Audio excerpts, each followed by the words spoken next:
হরি কথা কৃষ্ণ কথা বলার মতো আমার শক্তি নেই বাবা।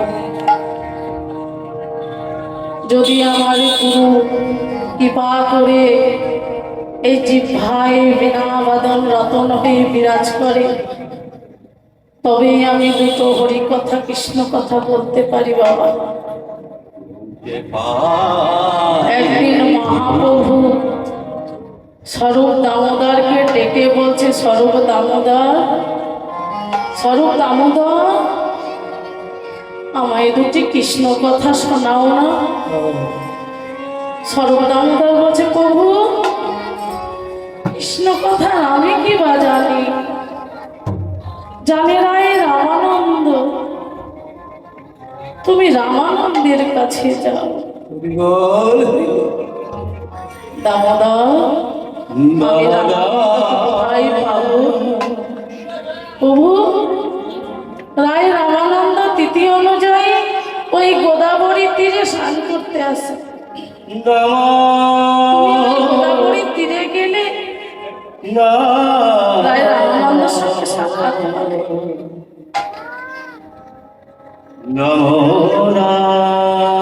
রামানন্দ, প্রভু তুমি যাও, রামানন্দের কাছে যাও।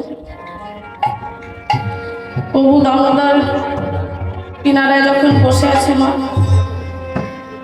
গোদাবরীর তীরে যখন বসে আছে, অদূর থেকে যাচ্ছে কি রায় রামানন্দ। রায় রামানন্দ রাজা তো, তাই পালকিতে চড়ে আগে আগে বাদ্য বাজছে, পেছনে পেছনে রায় রামানন্দ যাচ্ছে। তার সঙ্গে কিছু বৈদিক ব্রাহ্মণ আছে বাবা। রায় রামানন্দ মহাপ্রভুকে দূর থেকে দর্শন করে বলছে, ওই বুঝি সে, ওই বুঝি সে, ওই বুঝি সে, ওই বুঝি। রায় রামানন্দ ভগবান অনাদিরাদি প্রাণ গোবিন্দ শ্রীমান মহাপ্রভু রামানন্দকে দর্শন করে বলছে, ওই বুঝি সেই আমার রাম রায়, ওই বুঝি সেই আমার রাম রায়। যেই না বাবা দুইজন সামনাসামনি মুখোমুখি হয়েছে, দুজনে দুজনে আলিঙ্গন করে মূর্ছিত হয়ে পড়েছে রামানন্দ। রামানন্দ, বে জাতীয় দেখে ভাব সংবরণ করো। বে জাতীয় কারা বাবা? বে জাতীয় কারা? না কিছু বৈদিক ব্রাহ্মণ ছিল, তারা জানে না যে নবীন সন্ন্যাসের সঙ্গে রাজার মিলন নেই। তারা বলছে কি ব্যাপার, একজন নবীন সন্ন্যাস আর উনি একজন রাজা, রাজার সঙ্গে কখনো সন্ন্যাসের মিলন হয় নাকি? হয় বাবা? রাজার সঙ্গে তো সন্ন্যাসের মিলন হয় নাই। তাই বলছে রামানন্দ, বে জাতীয় দেখে ভাব সংবরণ করো। তুমি বলো রামানন্দ, আমি তোমার কাছে এসেছি কেন জানো? আমি বহুদিন হয়তো কৃষ্ণ কথা শুনি নাই। তুমি যদি আমায় কৃপা করে দুটি কৃষ্ণ কথা শোনাও। প্রভু, কৃষ্ণ কথার আমি কি বা জানি? জানো তো সবই তুমি। তুমি যদি কৃপা না করো প্রভু, তুমি যদি আমার জিহ্বায় বিনা বাদন রতন হয়ে বিরাজ না করো, তবে তো আমি কৃষ্ণ কথা বলিতে পারি না। তুমি যদি কৃপা করে আমার এই জিহ্বায় বিনা বাদন রতন হয়ে বিরাজ করো, তবে আমি তোমায় দুটো কৃষ্ণ কথা বলতে পারি বাবা। আমার কৃষ্ণ কথা বলার মতো শক্তি নেই। যদি কোনো ভুল ত্রুটি হয়ে থাকে বাবা, তবে নিজ সন্তান মনে করে আমায় ক্ষমা করে দেন।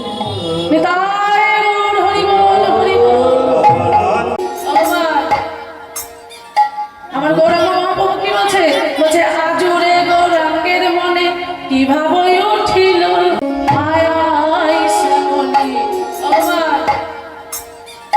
আমার গৌরাঙ্গ মহাপ্রভু কি বলছে? বলছে আজুরে গৌরাঙ্গের মনে কিভাবে উঠিল উঠিল নদিয়ার শ্যামলি ধবলি বলে সগনে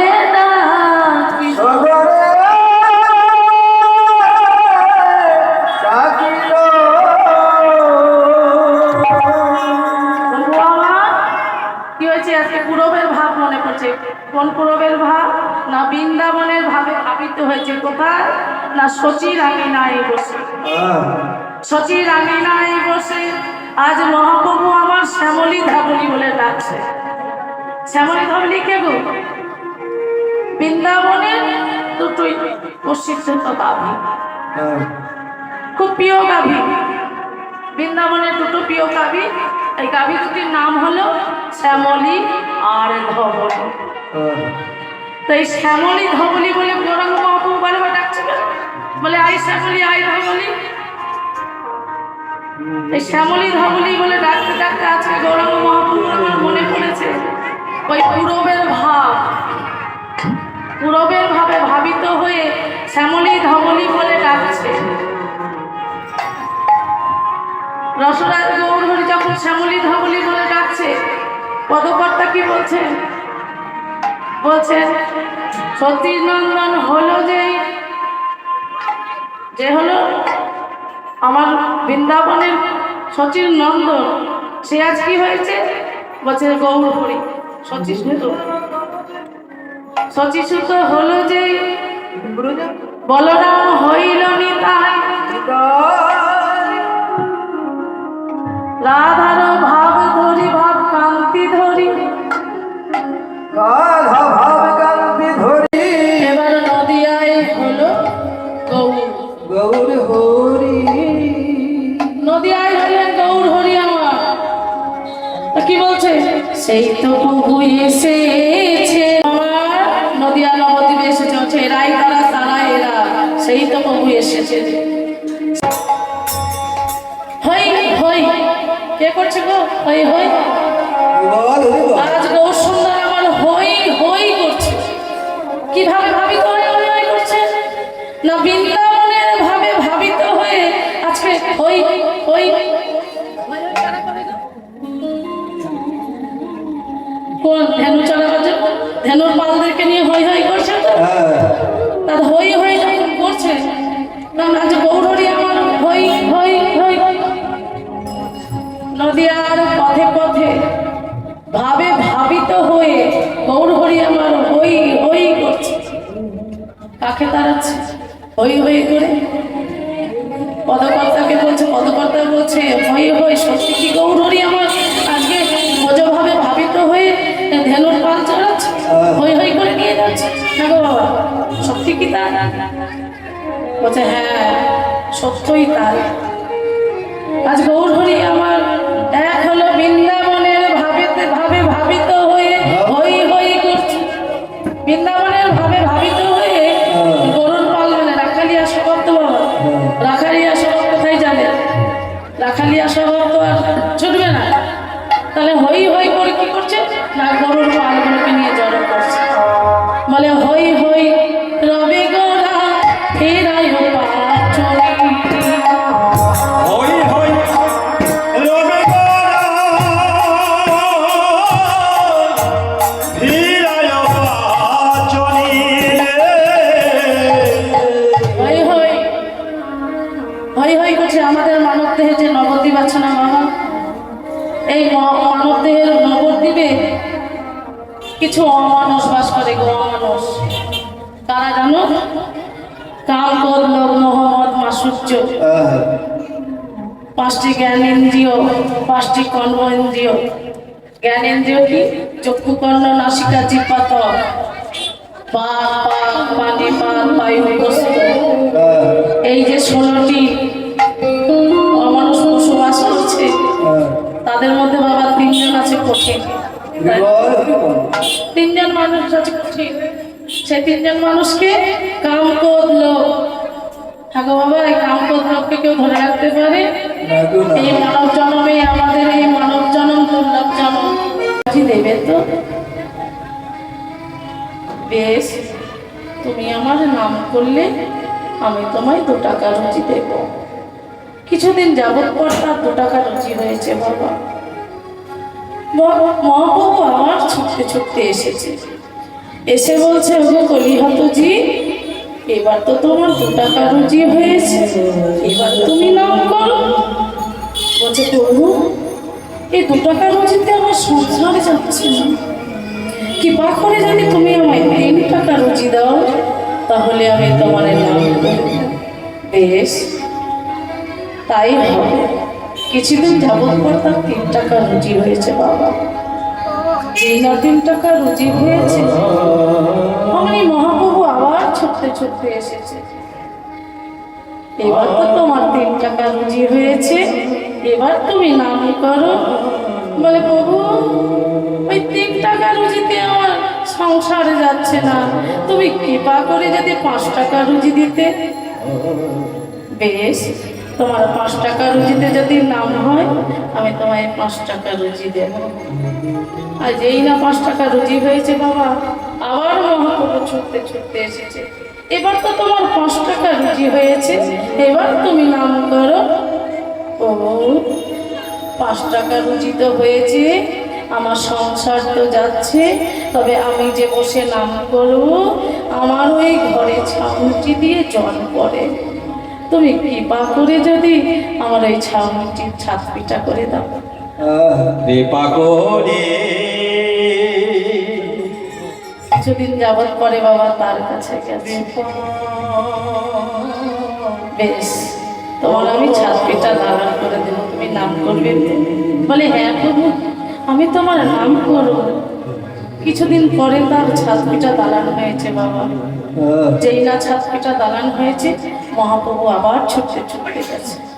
এবার তো তোমার ছাদ পিটা দালান হয়েছে, এবার তুমি নাম করো। প্রভু, তোমার কাছে আমার আরেকটি চাওয়া পাওয়া, বলো কি চাও? ভক্ত বলছে, প্রভু, আমার ঘরে যে পুত্র সন্তানটি আছে না, তারে বিবাহ দিয়ে যদি একটি পুত্রবধূ আনতে পারি, তাহলে আমার মনের বাসনা পুরাই যাবে, আমি তোমার নাম করব। কিছুদিন যাবত পর বাবা তার ঘরে একটা পুত্র সন্তান এসেছে। পুত্র সন্তান না যখন এসেছে, ছুটতে ছুটতে আবার এসেছে। বাসু, ভক্তটির নাম হলো বাসু। বাসু, এবার তো তোমার পুত্রবধূ এসেছে, এবার তুমি নাম করো।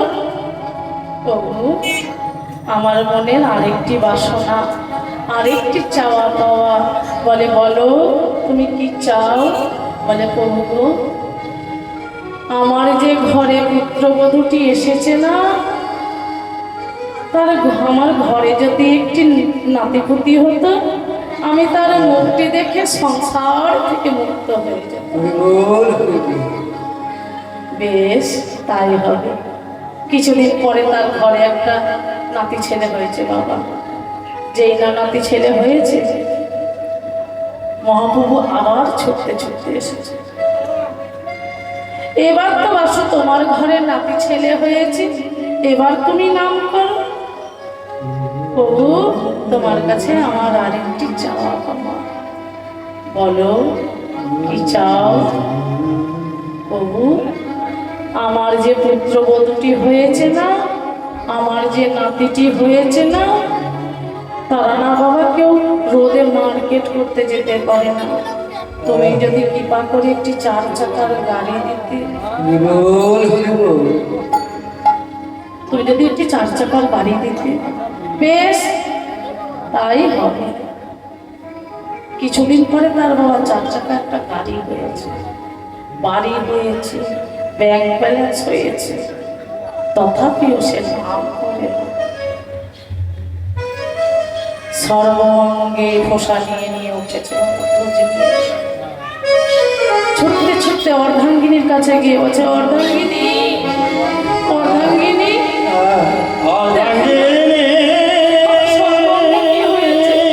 দেখো না। অর্ধাঙ্গিনী বলছে, ছবে না, তুমি আমায় ছবে না, তোমার সর্বঙ্গে পুষ্পবাদী হয়েছে, তুমি চলে যাও।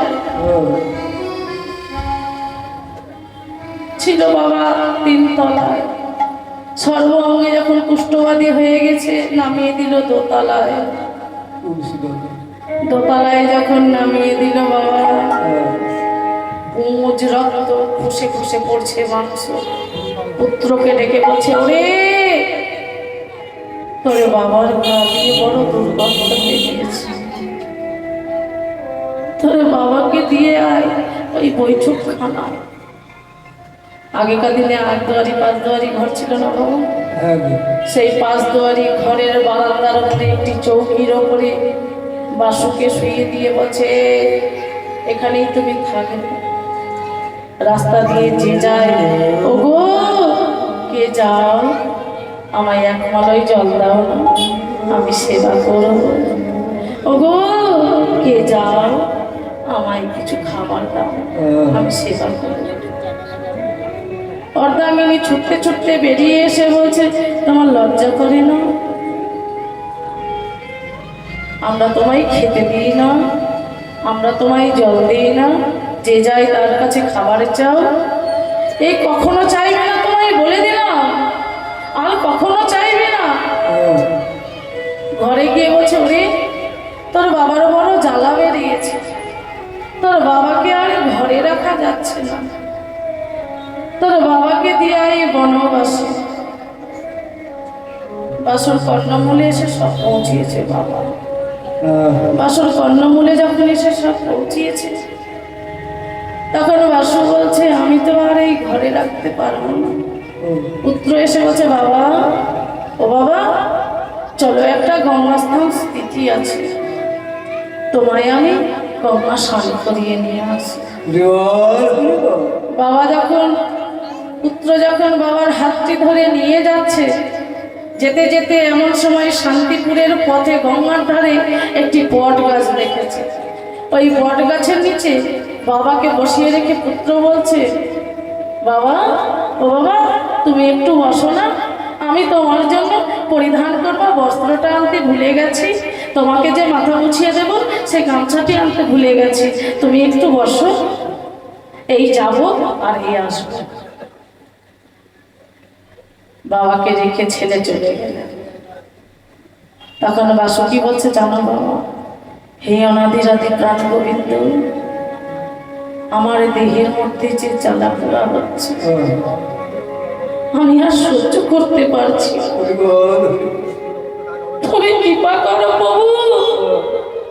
আমার দেহের মধ্যে যে জ্বালা পোড়া হচ্ছে, যে জ্বলন হচ্ছে, আমি তা সইতে পারছি না, তুমি কৃপা করো, তুমি একবার কৃপা করো। মহাপ্রভু চড়তে চড়তে গিয়ে বলছে, বাসু বাসু বাসু, দাঁড়াও, তুমি দাঁড়াও বাসু, তুমি যেও না, তুমি চলে যেও না বাসু, আমার কথাটি শোনো। চড়তে চড়তে চড়তে চড়তে গিয়ে বাসুর কাঁপটি ধরে বলছে, বাসু তুমি আমাকে ছেড়ে যেও না, তুমি আমাকে ছেড়ে যেও না বাসু। প্রভু প্রভু, তুমি আমাকে ছুঁয়ো না, তুমি আমাকে ছুঁয়ো না প্রভু, আমার দেহের মধ্যে যে পচা ঘামটি বইছে, তোমার নাসিকায় গেলে তুমি যে বড় কষ্ট পাবে প্রভু। আরে তুমি যদি কষ্ট পাও প্রভু,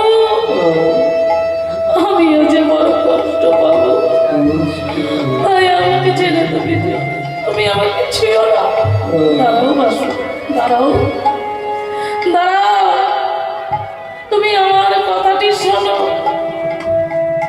আমার কথাটি শোনো বাসু। যেই না বলেছে আমার কথাটি শোনো, বাসু দাঁড়িয়ে পড়েছে। বাসু দাঁড়িয়ে পড়ে কি করছে জানো?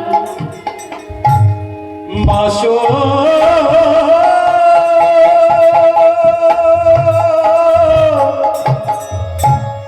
বাসো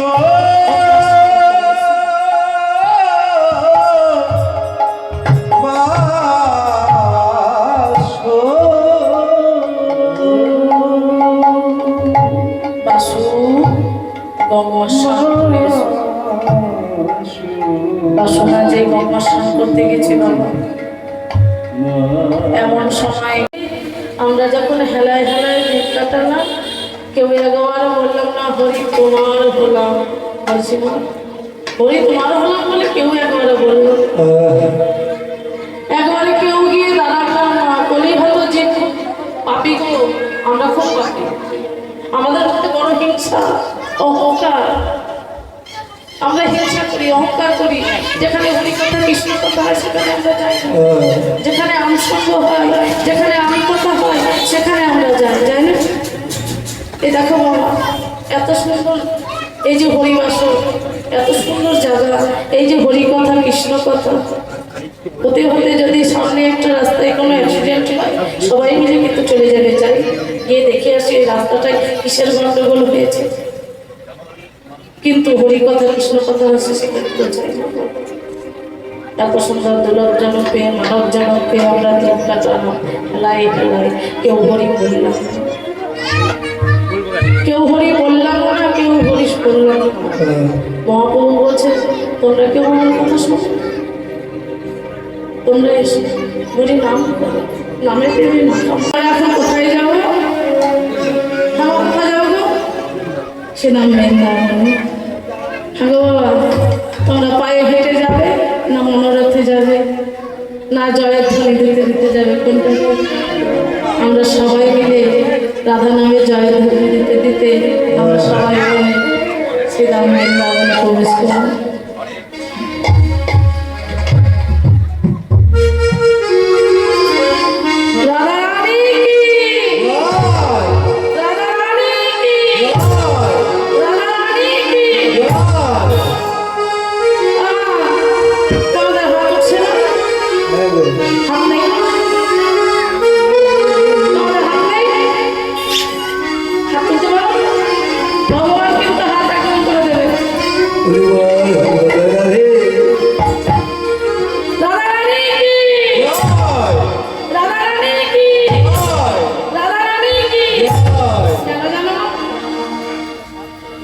বৃন্দাবনে গোপীরা যখন জলকেলি করেছিল, জলকেলি, গোবিন্দ যখন 8 বছর বয়স বস্ত্রহীন হয়ে জলকেলি করছে, কোথায়? যমুনায়। গোবিন্দ আমার বস্ত্রগুলো নিয়ে গিয়ে কদম্ব গাছে উঠিয়ে দিয়েছে। জলকেলি করতে করতে এমন সময় ওদের মধ্যে চালাক সখী হলো বিশাখা সখী। তা বিশাখা সখী তাকিয়ে দেখে ওই বস্ত্রগুলো আর নেই।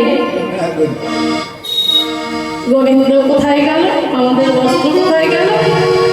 কদম্বের গাছের দিকে তাকিয়ে দেখে 2টি পা জড়াচ্ছে চরণ ধরে। গোবিন্দ আমাদের বস্ত্রগুলি দিয়ে দাও, দাও দাও। গোবিন্দ বলছে অত সহজে দেব না, আমার মা যমুনাকে তোমরা অপমান করেছো, ওই বস্ত্রহীন হয়ে জলকেলি করছো, তোমাদের বস্ত্র দেব না। দাও গোবিন্দ দাও, আমাদের বস্ত্রগুলি দিয়ে দাও। বাবা সবাই তো বস্ত্রহীন হয়ে আছে, আপন আপন লজ্জা নিবারণ করছে। কেউ বলছে গোবিন্দ এক হাত দিলে বস্ত্রটি দিয়ে দাও, লজ্জা নিবারণ করে। কেউ বলছে গোবিন্দ বস্ত্রটি দিয়ে দাও, আপন আপন লজ্জা স্থান ঢাকছে একই হাত। গোবিন্দ বলছে না না, ওইভাবে আমি কাউকে দিই না। বলে তাহলে কিভাবে দাও? বলে নিজেকে আত্মসমর্পণ করতে হবে। বলে কি? এখন বিশাখা সখী বলছে তুমি ওইভাবে দেবে না? বলে না, আমি ওইভাবে তোমাদের বস্ত্র দেব না, তোমরা আমার মা যমুনাকে অপমান করেছে। বিশাখা বলছে গোবিন্দ আমাদের বস্ত্রগুলি দিয়ে দাও। তাই গৌর হরি বল, 2টি বাহু তুলে আত্মসমর্পণ করো।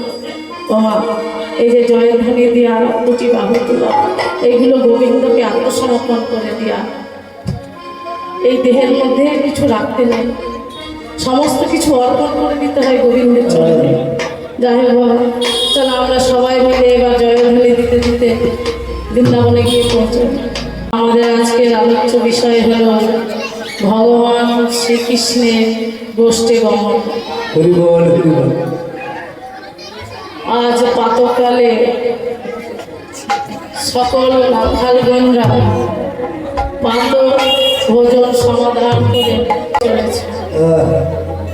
এমন সময় সিদ্ধান্ত হচ্ছে ভাই কানাই তো আসেনি, তোরা সবাই এই গাছের গোড়ায় দাঁড়া, এক স্থানে দাঁড়া, আমি ভাই কানাইয়ের স্বরের পক্ষে গিয়ে ভাই কানাইকে ডেকে নিয়ে আসি।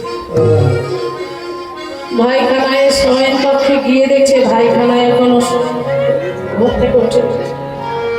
ভাই কানাই তুই কি করছে যাবি না? বেলা যে হয়ে যায়, তুই কি এখনো উঠে যাবি না ভাই? ওঠ, দেখ সব রাখালগান তোর জন্য দাঁড়িয়ে আছে, তুই কি এখন যাবি না ভাই? ওঠ। সিধা মজা ইয়া, ও যাইয়া কহে